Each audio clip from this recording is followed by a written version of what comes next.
एक सरसब्ज और खुशनुमा जंगल में एक प्यारी सी नीली चिड़िया रहती थी। उसका नाम चिकू था। चिकू बहुत मेहनती और समझदार थी, मगर उसकी सबसे बड़ी ख्वाहिश एक ऐसा घर बनाना था जो हर मौसम में महफूज रहे। पहले वो घास और पत्तों का घोंसला बनाती थी, मगर बारिश में वो खराब हो जाता था और सर्दी में ठंड लगती थी। एक दिन जोर की बारिश के बाद चिकू ने देखा कि उसका घोंसला टूट चुका है। वो उदास हो गई, मगर हिम्मत नहीं हारी।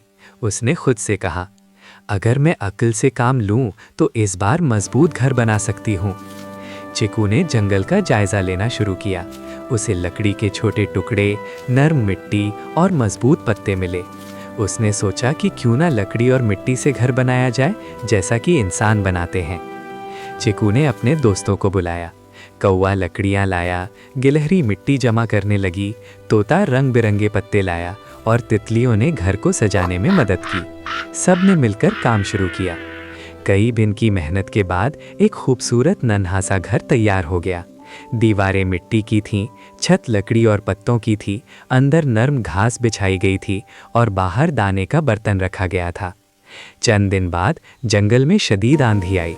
दरख्त हिलने लगे, बारिश तेज हो गई, जानवर डर गए, मगर चिकू अपने घर में महफूज थी। उसका नया घर मजबूती से खड़ा रहा। अगली सुबह सब जानवर चिकू का घर देखने आए। सब हैरान थे कि एक नन्ही चिड़िया ने इतना मजबूत और खूबसूरत घर कैसे बना लिया। शेर ने मुस्कुराकर कहा, चिकू ने साबित कर दिया कि अकल और मेहनत मिल जाएं तो कमज़ोर भी मजबूत बन जाता है। इस दिन के बाद चिकू का घर जंगल में मिसाल बन गया और बाकी परिंदे भी उससे सीखने लगे।